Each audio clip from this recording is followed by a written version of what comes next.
Programme میں آپ کو خوش آمدید کہتے ہیں ناظرین، میں اسد اللہ خان ہوں اور آپ دیکھ رہے ہیں بریکنگ ویوز۔ ناظرین، ابھی بلاول بھٹو زرداری گھوٹکی میں خطاب کر رہے تھے اور دو تین چیزیں بڑی امپورٹنٹ انہوں نے کی۔ ایک تو انہوں نے 1 یونٹ کا ذکر کیا جو پچھلے کچھ دن سے وہ بار بار کر رہے ہیں۔ وہ کہہ رہے ہیں کہ ملک کو عمران خان 1 یونٹ کی طرف لے جانا چاہتے ہیں۔ اسی میں وہ کہیں صدارتی نظام کی طرف جانے کا بھی ذکر ہوتا ہے کہ جی یہ ملک کو صدارتی نظام کی طرف، اسی سے جوڑ کے پھر 18ویں ترمیم کا خاتمہ اس کی بات بھی کی جاتی ہے۔ پھر انہوں نے آج یہ کہا کہ 18ویں ترمیم کو اگر ختم کرنے کی کوشش کی عمران خان نے تو پھر دیکھیے آپ، وہ کہتے ہیں کہ میں چاہتا ہوں کہ آپ یہ اٹیمپٹ کریں اور پھر دیکھیں دما دم مست کلندر ہوگا۔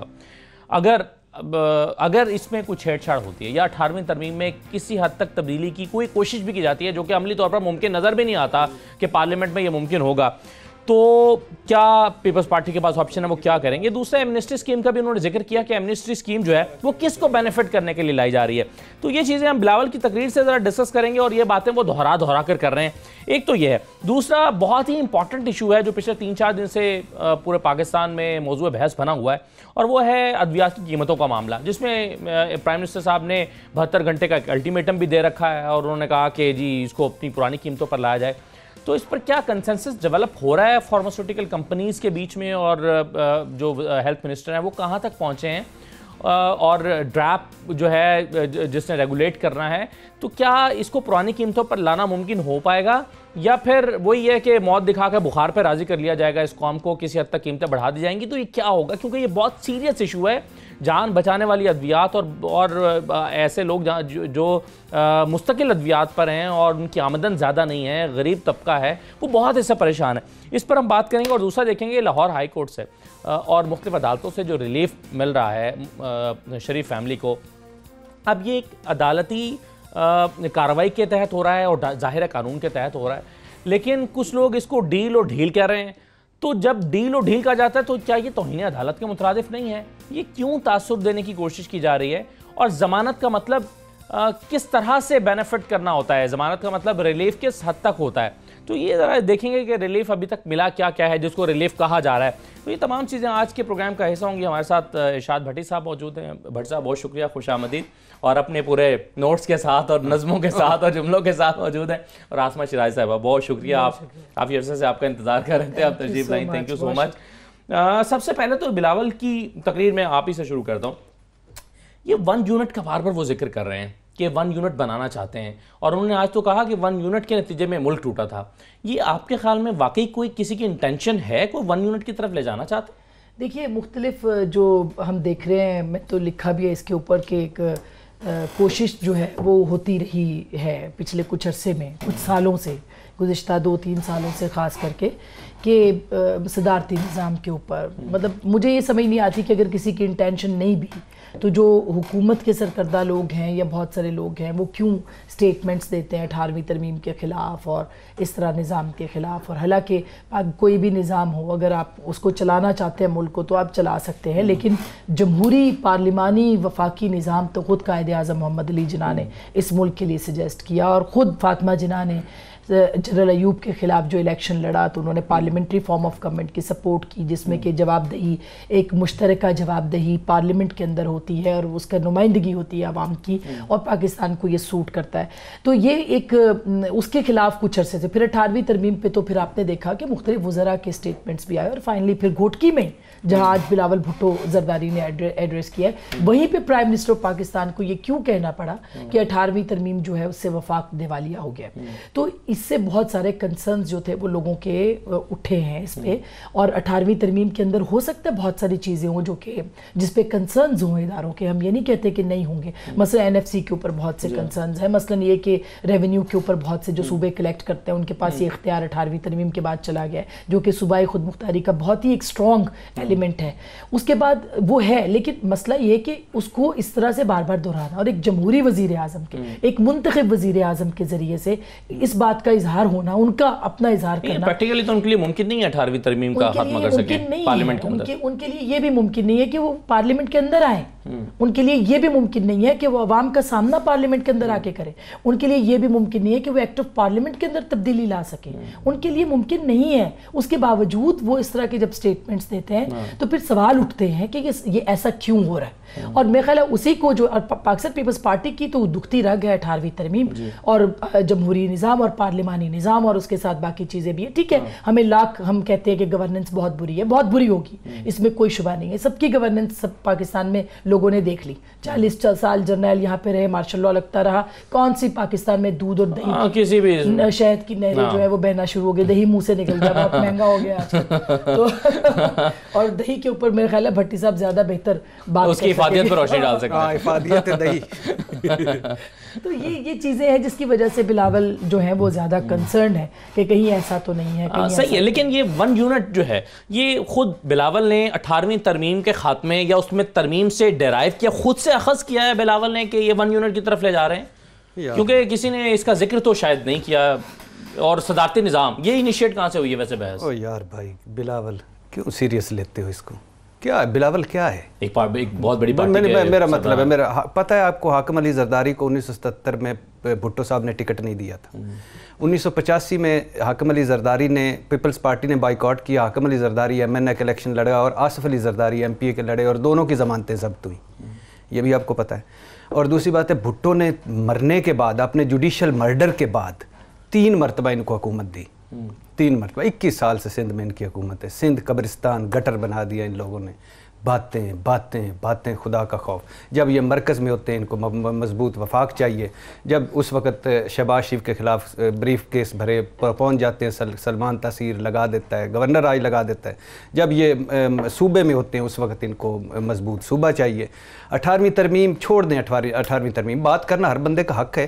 بات پارلیمنٹ سے ہی ہوگی نا 18ویں ترمیم, جس کے پاس اکثریت ہوگی وہی کرے گا نا. اور کون چاہتا ہے کہ اوپر سے کرے؟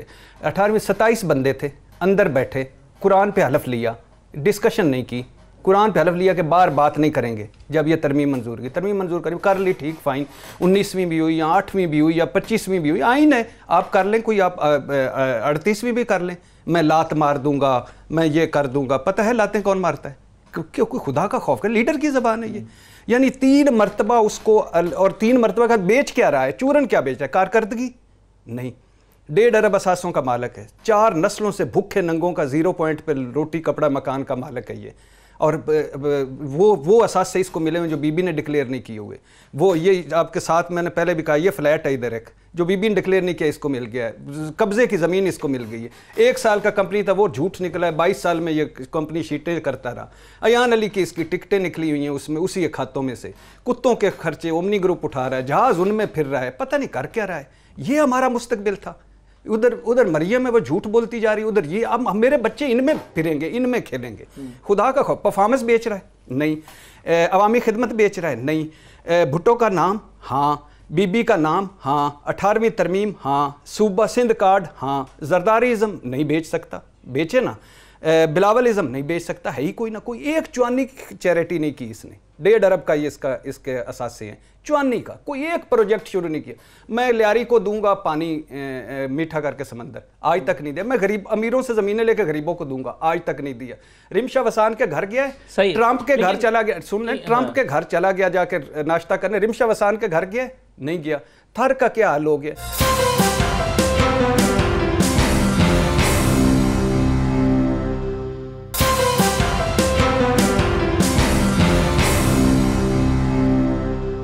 وہ کہتے ہیں کہ ہم نے پتہ نہیں سینکڑوں 700 یا 800 پتہ نہیں کتنے. آپ اندازہ کریں اس قوم کو ماموں بنانے کا. یہ جو پاور پلانٹ ہے, یہ 1994 میں اسٹیٹ بینک کی بلڈنگ میں بے نظیر بھٹو نے اس کا افتتاح کیا, اور ساتھ گورڈن وہ بیٹھا ہوا تھا ہانگ کانگ کا, اور کہا 97 میں یہ پہلا پلانٹ شروع ہو جائے گا. 5 ارب ڈالر کے پلانٹ سے 8 لگنے تھے. 22 سال بعد پہلا چلا ہے. اور اس میں بھی سندھ گورنمنٹ کی پرسنٹیج جو پارٹنرشپ پرسنٹیج ہے وہ میرا خیال ہے. اچھا آپ ایک نکال دیں, یہ بی بی کا بیٹا نہیں ہے, یہ بھٹو کا بیٹا نہیں. آپ تینوں ہم بیٹھے ہیں, آپ تینوں کو, ہم تینوں کے اپنے کسی کے باپ کے نام کا یاد نہیں. مجھے یاد ہے عاصمہ شرازی کی 18 سال جرنلزم میں. عاصمہ شرازی نے محنت کی, اس مردوں کے معاشرے میں آگے بڑھی. مجھے آپ سٹرگل کر رہے ہو, میں سٹرگل کر رہا ہوں, ہم آگے بڑھ رہے ہیں. بلاول کی کیا سٹرگل ہے؟ بھٹو کو نکال دیں, بی بی کو نکال دیں. نہیں, اس کا مطلب 22 سال کا ایک چیخنے چلانے والا آدمی,